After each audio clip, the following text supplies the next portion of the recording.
Good morning, everybody. First of all, it's glad to be back. I've been gone for a few weeks, had some business to tend to a couple of weeks, and of course I hurt my knee the first week, so I was down for a little while. But the knee's fine, the other business is taken care of, so I'm back, and glad to be back. This morning, what we're going to talk about, we're going to finish out that series entitled The Faith-Based Life. What we've covered these last few weeks is this series started out talking about faith being a base for our relationship with Jesus. That was the first message.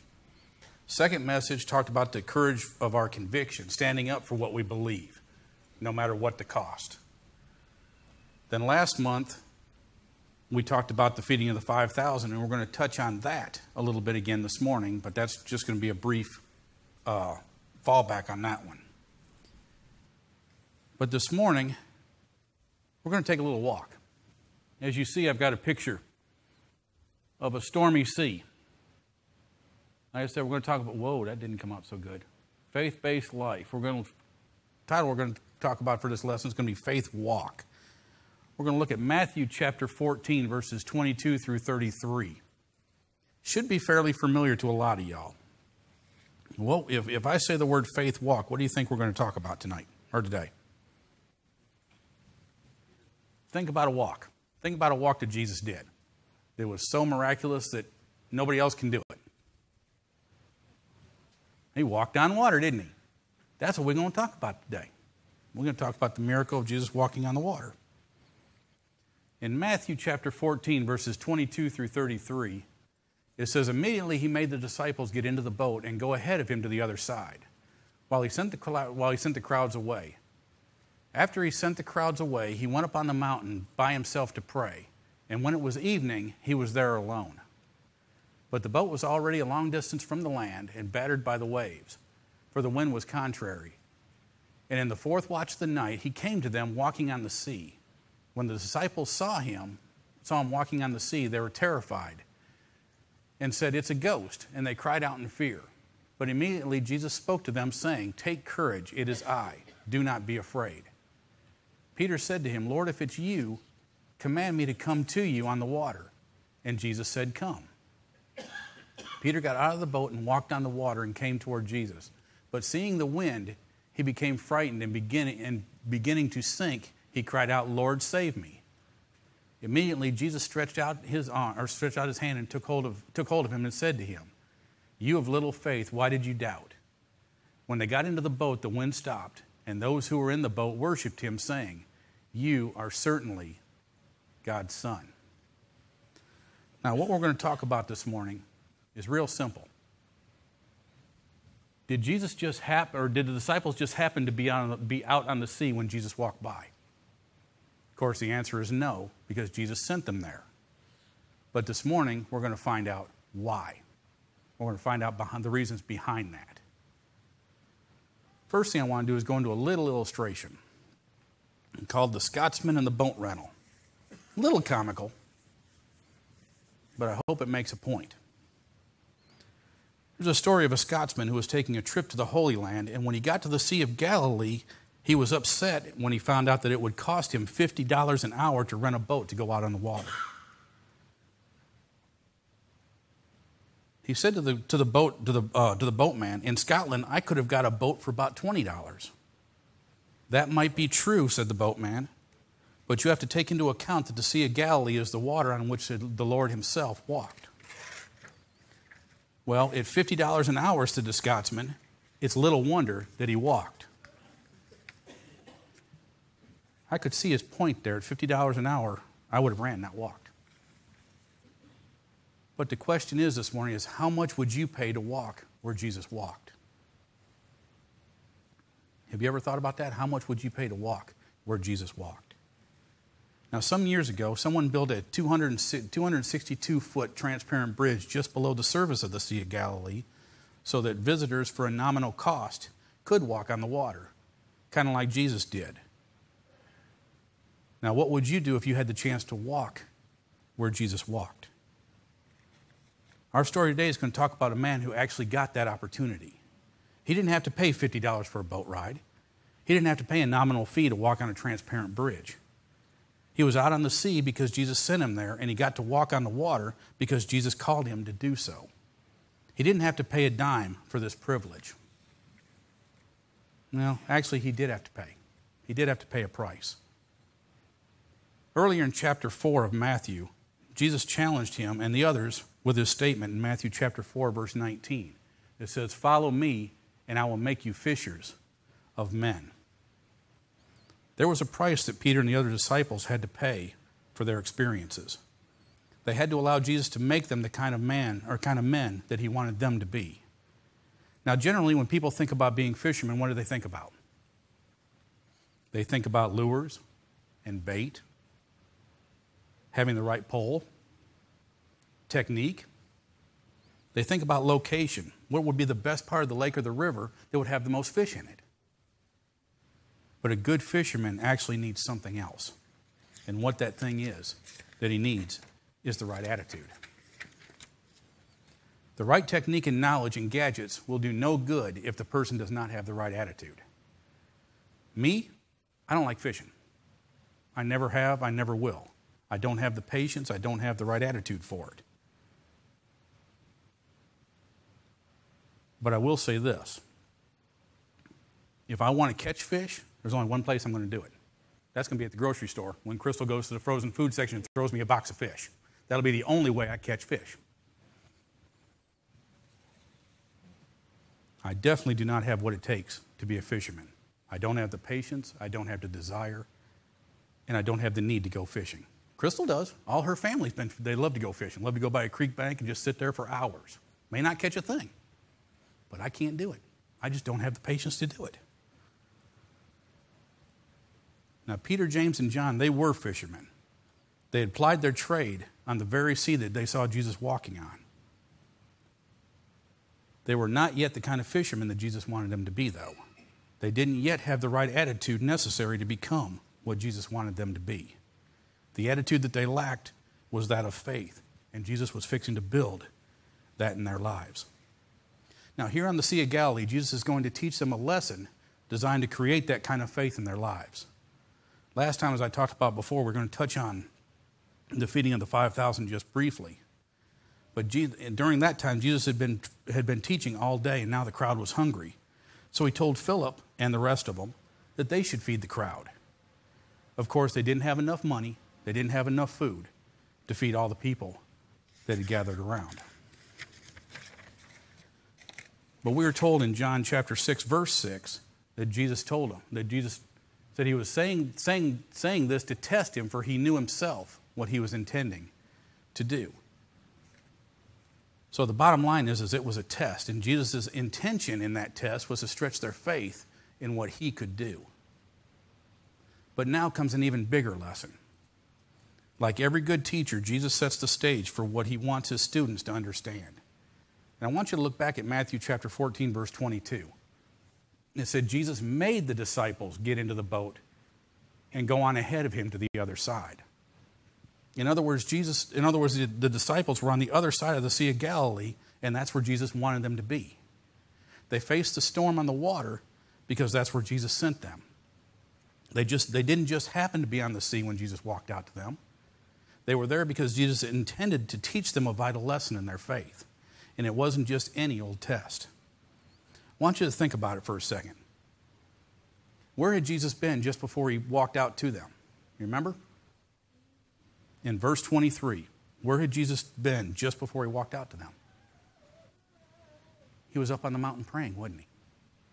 He went up on the mountain, got the crowd to leave, and he went up on the mountain all by himself to pray.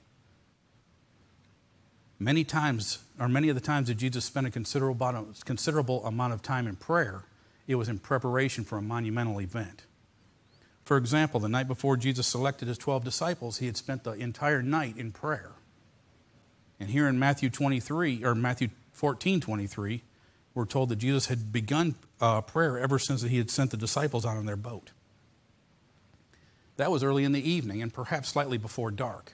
But by the time Jesus walks out on the water, it's the fourth watch of the night, roughly about 3 in the morning. So the disciples had been on the sea for about 6 hours. And in all that time, Jesus had been praying, preparing for this very moment, for this very lesson. And the lesson begins as Jesus walks out onto the water to their boat. Mark chapter 6, verse 48 says, Jesus saw them straining at the oars, for the wind was against them. At about the fourth watch of the night, he came to them walking on the sea, and he intended to pass by them. Does that make sense? Why would Jesus intend to pass by them? If he saw them struggling and saw them straining, why would Jesus intend to walk by them? I could see Jesus just strolling along on top of the water, just like it was casual. It was a walk in the park to him. But the disciples were struggling. They were straining against the battle with the waves and the wind.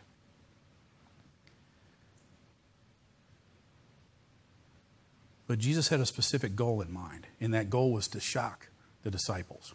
He wanted to shake them up. He wanted them to feel the sensation before he even spoke. And notice that when the disciples see him, they cry out in fear. Jesus did not respond to them at first. Look again in Matthew chapter 14, verses 26 and 27. It says, when the disciples saw him walking on the sea, they were terrified and said, it is a ghost. And they cried out in fear. But immediately Jesus spoke to them, saying, take courage, it is I. Do not be afraid. Did y'all catch that? It's only after they see him, after they register their shock, that he speaks. His intention was to shock them, to shake them up. And he did this because he wanted to make them look at him in a new way. For weeks they've watched as Jesus healed large numbers of people and even raising a little girl from the dead. They even shared in the miracle where Jesus had fed thousands with only 5 loaves and 2 fish. These were miraculous events, but to the Jewish mind, any old prophet could have done these things. For example, God told Elijah to go to the home of a widow in Zarephath. But when he arrived, he asked for some food, and she explained that she only had a little oil and a little food in her jars. She was going home to make a small cake of bread for herself and for her son, and then they were going to die. Elijah told her to go ahead as she had planned, but first make a small cake of food for his needs. And because of her sacrifice, God supplied food and oil for her for the rest of Elijah's stay there. Then, a little later, the son of that widow did die. Elijah prayed heavily for that boy and even threw himself over the boy's body 3 times, and the boy was raised from the dead. So as you see, any prophet could supply food for these needs, and also any prophet could have raised someone from the dead. But this walking on the water thing, this was a little different. Only ghosts were supposed to be able to do these things. Only otherworldly beings were supposed to be able to glide on waters if it was solid ground. Mere mortals were not supposed to be able to do things like that. But this is what I want you to see. Jesus had been gradually intensifying the level of his disciples' education. He started out real soft and gentle, and then kept turning up the volume with each new lesson that he had taught them. It was like he was building one experience on top of another. And that, to me, makes a lot of sense. If Jesus had just walked out on the water when he had first recruited the disciples, they would have scattered to the 4 winds and never returned. But it was only after they seen his experience, or after they had seen and experienced everything else that had gone on before, that they were ready for this challenge. And it was only after he had built up a relationship with them and given them the opportunity to see his power in a non-threatening way. And that's how God works with us. He gently draws us deeper and deeper into walks of faith. In the King James Version, in 2 Corinthians chapter 3, verse 18, it says, we all, with open face, beholding as in a glass the glory of the Lord, are changed into the same image from glory to glory, even as by the Spirit of the Lord. Now, in the New Revised Version, that same verse reads like this. It says that we are changed into his likeness from one degree of glory to another. So you see, it's like we're climbing a set of stairs. We all start out at the same level. We believe in Jesus. We repent of our sins. We make the decision to make Jesus Christ the Lord and Savior of our lives. And we're baptized for the forgiveness of our sins and risen up into a new life. But then God starts remaking us into his image. We take one step up the staircase and then another. The further up we go, the more changed into his image we become. That seems to a lot of people that we're going on, it says now that means that lots of people are going to be on different levels of maturity, and some are going to go further up and down the staircase than we are. Now, my point is this. Have you ever heard people talk about others who have not reached their level of spiritual maturity? Have you ever listened to people almost look down on others who are struggling in their faith? Have you heard some that are almost disdainful of those who just don't get it? The thing we've got to realize is not everybody is on the same level in their relationship with Jesus. Some have only come up a few steps, and others have been privileged to go up a great distance in their faith. Our objective as Christians is not to segregate ourselves from those who aren't on our level, but to instead find ways to gently reaching down and help them in their struggles. Paul wrote in Ephesians chapter 4, verse 2, with all humility and gentleness, with patience, showing tolerance for one another in love. So Jesus spent the entire night in prayer before he gave this objective lesson to these men. He cared about them so much that he prayed for hours before he tried to move them further along their spiritual journey. And this should be a lesson for us today, a lesson that teaches us that until we care enough to pray for someone for hours on their behalf, we should never let ourselves look down on them. Now, we have Jesus coming up to the disciples' boat walking on the water. They see this unearthly behavior and respond in fear. Then Jesus tells them not to be afraid and assures them that it is he. But who speaks up next? Who's the first one to speak? Peter. Peter's the first one to speak, the first one to respond. And what does he want? Well, in verse 28 it tells us, Lord, if it's you, command me to come to you on the water. Remember, Jesus has just been praying about this all night long. And Peter's response fits right into what Jesus wants to teach them. And it wouldn't have been hard anyway, because Peter always seems to open his mouth long before his mind gets put into gear. So guess what happens? Jesus does it. Come on, Peter. You want to come out in the water with me? Come on. And what does Peter do? He does. He comes out on the water. Peter steps out of the boat. And if you visualize, what do you think's going through Peter's mind when he steps out on that water? Steps out of the boat and steps on that water.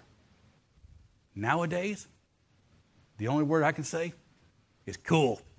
Neat. This is something nobody's ever done before. You know? I can imagine he was probably afraid with that first step. But once he felt like got a couple steps out there and realized nothing was going to happen, this is cool. This is neat. Let's have fun with this, you know? I can't believe this is happening. He'd never experienced anything like this, and he was walking by faith. He stepped out of the boat, and now he's walking on the water. How many of y'all remember the first time you went to an amusement park? How many of y'all remember when you went to that amusement park for the first time, getting on your roller coaster for the first time? I love roller coasters. I love them so much. We went to Great American in Chicago for our senior trip. They go every year. But a couple of buddies of mine and I all got together and teamed up for a little bit, found this one roller coaster. It was supposed to be the fastest one that they had. And I'll tell you what, we didn't go on that thing just once. It was probably 5 or 6 times before we finally decided to move on to something else. But it wasn't the ride that was the exciting part. It was the anticipation of getting on it. The anticipation and the thrill of waiting to see what was going to happen next. And we got a dose of it. Because little be known to us, in one of the pretzel loops, they actually had a video camera recording what you looked like when you went by. When you got off the ride, they showed the tape back and showed exactly what you looked like, and they froze on that frame. And if you wanted to pay for it, you could get an actual computer digital picture of what you looked like at that particular time. And some of the faces of the people were just hilarious. Of course, I was the one going, you know, had my mouth open like they always do with the arms up. But that's because I love stuff like that. I can't do it anymore, but I love stuff like that. I love stuff that takes me to a spot where I've never been before. A spot that just builds up an anticipation. But what's always the first fear when you get on a roller coaster? You sit on, and it's not when you get on that you're scared. When's the first time you're scared? When you get to the top of that first hill, and you look over everything, you're like, why did I do this? Why am I up here? What's going to happen next? I know I felt that thrill many times.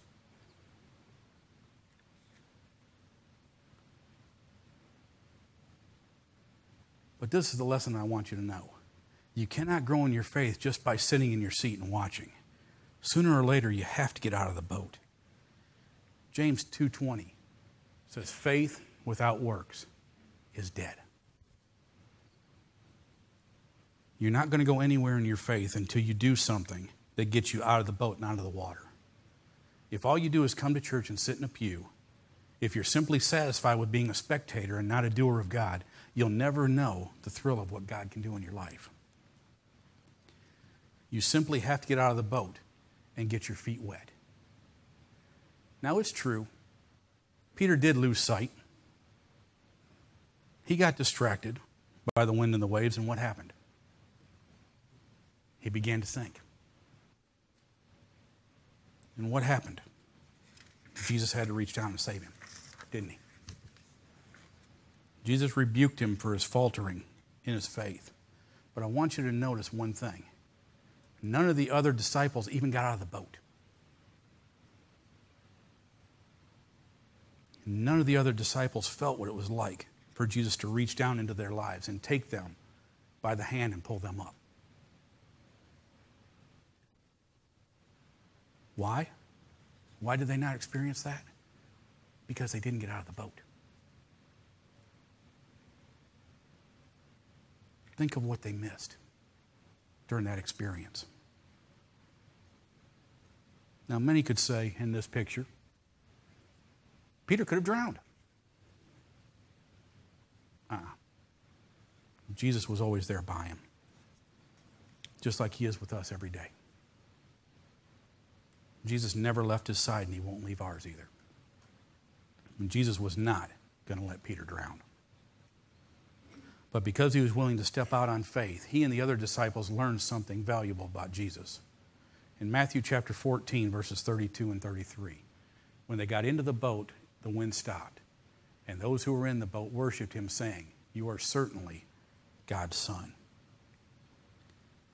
This is what Jesus wanted the disciples to understand. And the lesson was so well ingrained that night in the boat that several days later, the message still remained in them. Now, 2 chapters later, in Matthew 16, verses 15 and 16, it says, "Who do people say the Son of Man is?" And they said, "Some say John the Baptist, others Elijah, but still others Jeremiah or one of the prophets." He said to them, "But who do you say that I am?" And look who answered again. Look who answered again. Simon Peter. Simon Peter answered, "You are the Christ, the Son of the living God."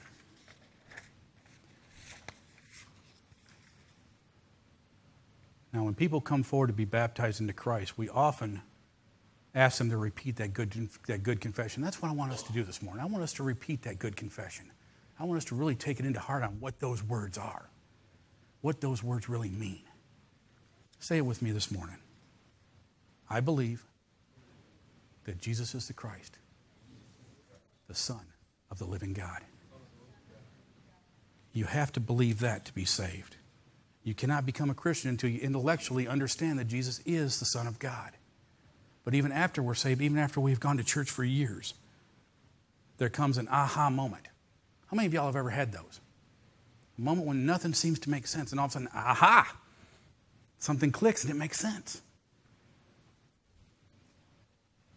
My mind don't think the same way as most people do, so sometimes it takes me 4 or 5 years before I finally get something to make sense. But a time when we suddenly realize the impact of the words that we just said. A time when we begin to fully understand that Jesus is the Christ, that he is the Son of the living God. And those times seem to come only after we've been willing to step out of the boat and put our faith into action. So this morning, I've got one final question for you. Are you willing to step out of the boat and to put your faith in action? Are you? Do you want to put your faith into action, or do you just want to be a bystander and just sit there in the pew and not be a doer for God? Every day we turn on the TV, we see more and more stuff going on in this world. More and more bad stuff going on in this world. This world needs Jesus so bad. It really does. And it's our responsibility as Christians to take him out there to him. We're the ones that have to make this change. We're the ones that have to initiate this change for God. And then turn it over to him and let him take over from there. But we've got to start this thing. Are you willing to? Are you willing to put your faith into action? This morning we're going to sing our hymn of invitation. Hymn number 332. Without him. We're going to sing both verses. I want you to think about when you sing this song, when you look at the verses of the song. Without him, what can we do? Without Jesus by our side, there's nothing that we can do. We are nothing without him.